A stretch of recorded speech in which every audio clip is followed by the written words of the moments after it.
Good morning, YouTubers. T-Square with T-Square Talks. Hope everybody's having a great Sunday. I'm looking forward to it. We got the Super Bowl this afternoon, this evening, and a little bit of barbecue and having a relaxing day. So today, kind of wanted to talk a little bit about yesterday's videos, but more about the comments on yesterday's video. So yesterday I started my video with a little bit of a sharp word, I guess you could say, towards the negative comments. And I intentionally did that to kind of draw out a certain amount of negative comments. The same people that leave the negative comments, I had a hunch would not be able to pass up that opportunity to put a negative comment on that video. And that way I could kind of draw some of them comments out and really put together a good amount of, I guess you can call it, stuff to talk about. And so today I want to talk a little bit more about that. And some of the stuff it drew out was a certain amount of, I don't want to say positive, negative, I guess you could say, but it was negative aspects, but more put together, I guess you could say. Not just, you're stupid for buying silver. Because that's not really anything that someone can really work with. But when you have a comment that's put together about how you're a fool if you're buying silver and you're in debt, or if you owe, or you're buying it on credit, and I think some of these comments are actually, they have fruit to their comment. So the first thing that we've talked about on this channel is, you know, if you're heavily in debt on credit card debt, you probably really should not be buying a whole lot of silver. I would say the best bet would be, in my opinion, to focus your attention on paying off your debt first. Why? Debt has high interest rates, really, and it's getting even higher right now. And you know, I know a lot of people are saying that, you know, they're going to reverse. They can't keep the interest rates high for too long because the U.S. basically is in so much debt. They're just spending an astronomical amount of money to take care of their debt, just to keep it running. And to a point, I agree with that 100%. But here's the thing. If you're in debt and you're paying interest on that money, the first thing I would want to focus on is just paying off that. Now, there's some exceptions to that debt. If you have a house loan, or you have an old loan that's 0%, you know, and I know some people say that's not possible. I had a home equity loan at one point that was 1 under prime. Now, I was foolish to sell that home because they even told me, they said, once that loan goes away, you can't move that to another home. It's 1 under prime. We didn't see prime going as low as it went.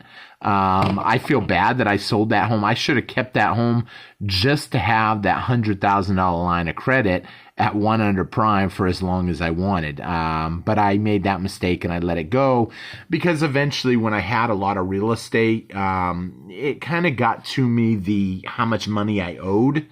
And I let people around me kind of try to tell me that, you know, if everybody moves out of your houses, you're going to have all that in bills. You're not going to be able to afford it. You're going to lose everything. And essentially, it turns what could have been a fighter pilot into a crop duster.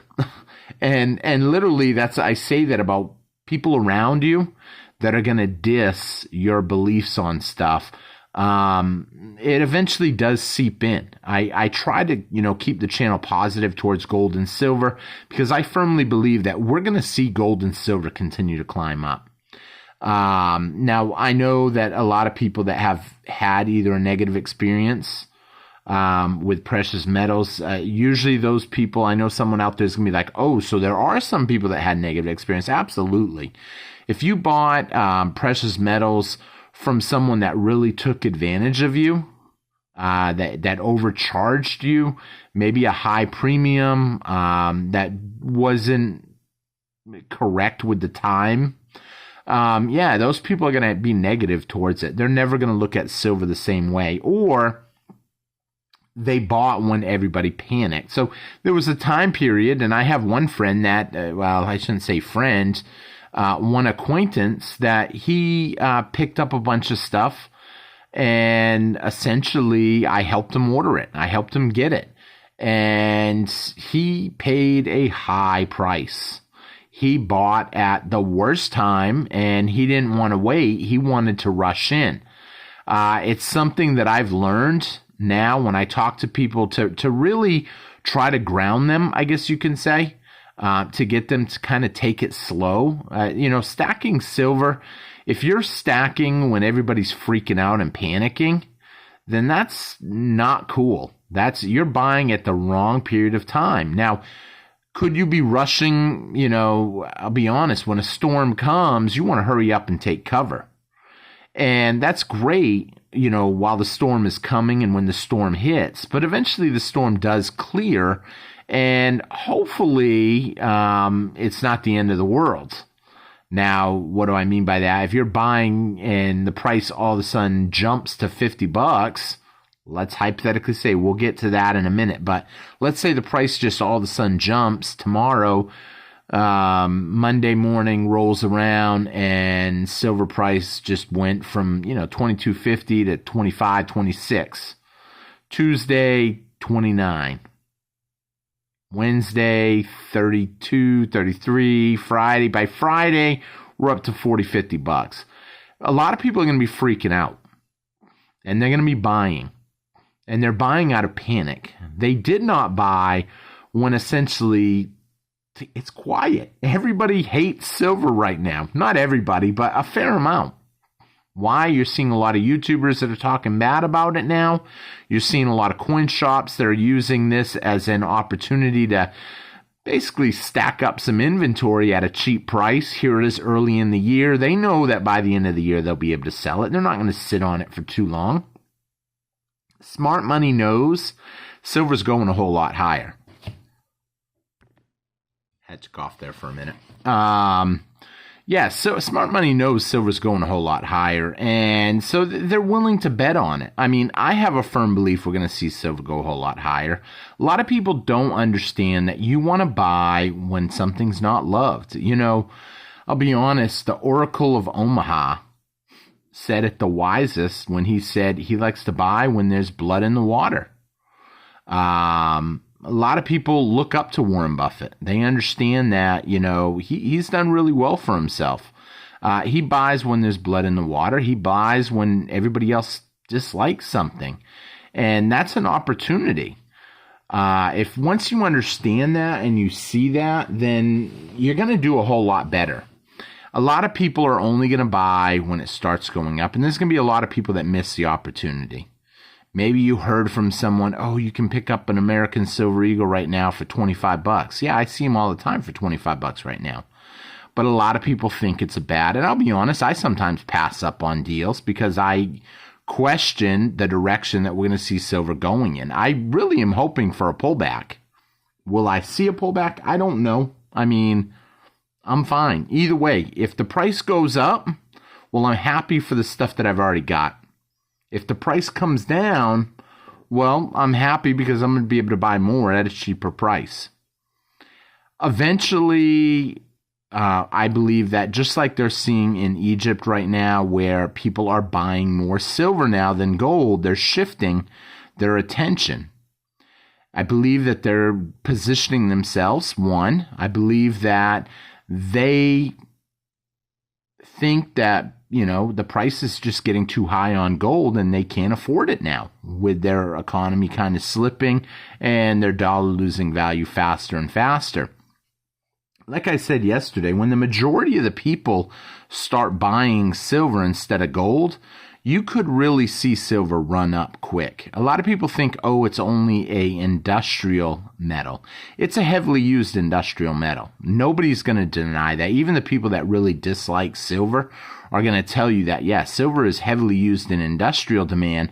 That's why it can never go up, because they need it to be cheap so they can use it to grow essentially the economy, to keep jobs in place, because people build stuff using silver, solar panels, a lot of different stuff silver goes into. I actually did a video one day on 100 items that silver is used for. A lot of people don't know you can use silver as a solder on water pipes. Why? Because there's not going to leach into the water and have any negative effect on a person.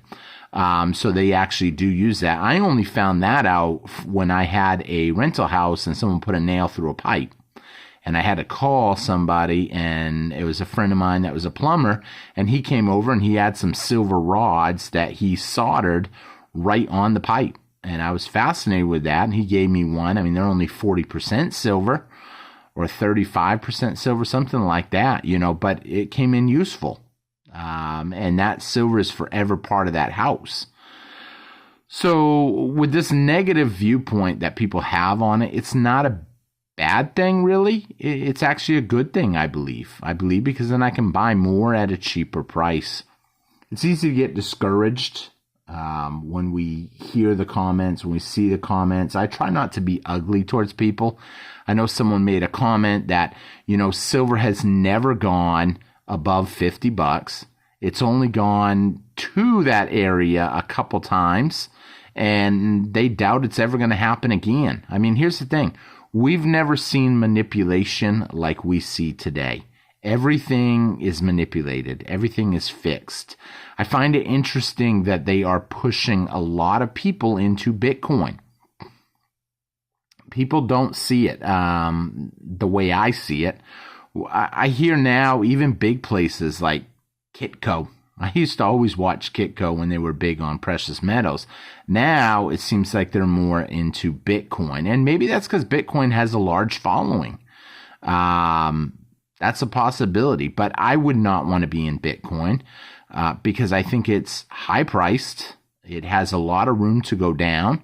I believe the technology is good, but it's no different than the technology of a grocery store. I mean, anybody can open up a grocery store. Anybody can start a cryptocurrency. And there's a lot of cryptocurrencies out there. So there's nothing saying that Bitcoin has to be the one for the long haul. In fact, when you look at history of the first people to do things, a lot of times the first ones start out the hottest, but they don't last the longest. Take a look at like IBM. You don't hear much from IBM anymore. Now everything's Apple.